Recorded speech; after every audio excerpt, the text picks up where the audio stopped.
Hello, my name is Dakota Thompson, and today I'm going to be talking about a subject that I am pretty passionate about. That is why we should begin to phase out renewable energy in today's world. First off, we're going to talk about some points we will cover. The first being what is non renewable energy. The second is why we should begin that process of phasing it out. What can replace non renewable energy? And then moving on to the second half of our presentation, what is renewable energy? How can we help that transition to renewable energy? And some questions you may have. First off, obviously, is what is non-renewable energy. Non-renewable energy is the most common source and form of energy and resources that we use in the world today. Where does it get its name? It's kind of obvious. Non-renewable, it means we can only use it once. So once we use it and gather the energy from said resource, we will no longer have that available. So after we use so much, we're out. Where does it come from? Some big sources are like West Virginia, for example, Appalachia, Texas, places like that where there's a lot of said resource, such as like coal in West Virginia, crude oil in Texas, natural gas, just wells in the ground. So it comes from a bit of everywhere, depending on which resource you're looking for. And then what does it come from? Like I said, it's coal, oil, and stuff like that. And then the examples I just listed from energywarden.com, coal, crude oil, and natural gas. Why should we try to phase it out? Some of the cons is it will not last forever. Some sources, such as like Stanford.edu, say it may run out before the next century. So 30 to 70 years is our time frame before we just run out of energy. The second reason on why we should try to phase this non-renewable energy out of our world is how terrible it is for the environment. Sure, we have electricity, we have gasoline for our cars right now, but in say 100 years, we may not have a world to drive around on. It's a steady decline right now with where we are and our environment and like the habitats that we're destroying. And then lastly, there are simply much better ways out there to get our energy. You may ask, what are these better ways? Boom. Renewable energy. It is the answer to all our problems, our solution. What is renewable energy? First off, quite obviously, it's the better option. Simply, there's no other way to put it. It's a source of energy that will never run out. We'll have it forever.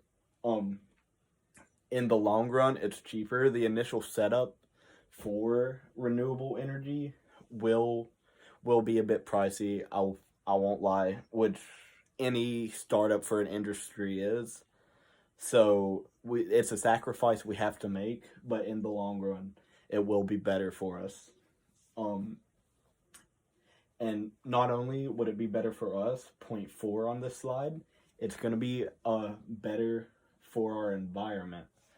We will no longer be destroying these habitats. We will no longer be taking one-use only resources for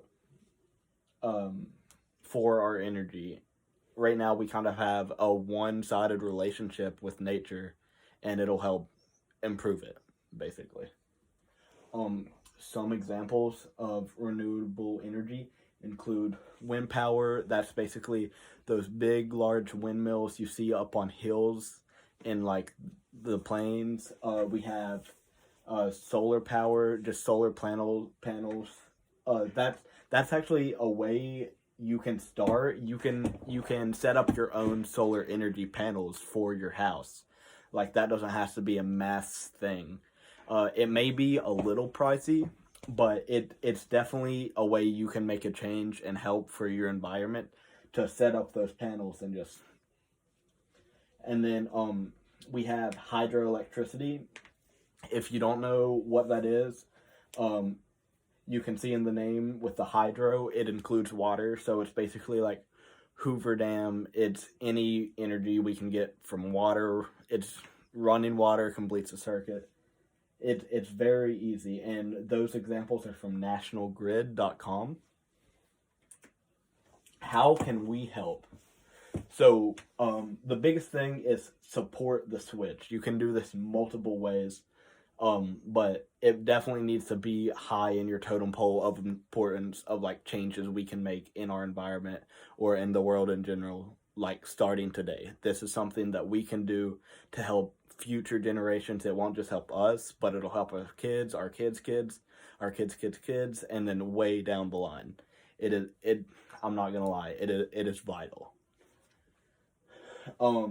We can completely convert to renewable resources in 30 years if we really hightail it. And if you remember from a few slides back, we can run out of our non-renewable resources in 30 years. So it's perfect timing if we start now. But if we don't begin this process now, we could lose it forever. Another way you can help is just make donations to the cause. Because, like I said, it's a pricey initial startup, so any penny counts. So you can help. And then consider politicians' views on the matters before voting. Politics is a rough subject, but if this is something you're passionate about, you don't want to put people that will not support this in office. So you should look this up. And then say you have a politician in mind that doesn't believe in transferring to renewable energy, you can write letters to their place of office, whether it's a governor, senator, even the president. There's a chance they see that letter and consider. It may not be likely. And then just simply advocate. Instagram posts, Snapchat posts, showing up to events, it helps. If any of you guys have any questions, concerns, or comments, let me know down in the comments. You can even email me or just private message me on Brightspace. And thank you so much for listening to my little ramble about renewable energy. And then lastly, we just have a works cited page. It's the Energy Warden, Stanford National Grid, and We Forum that I mentioned earlier. Thank you so much.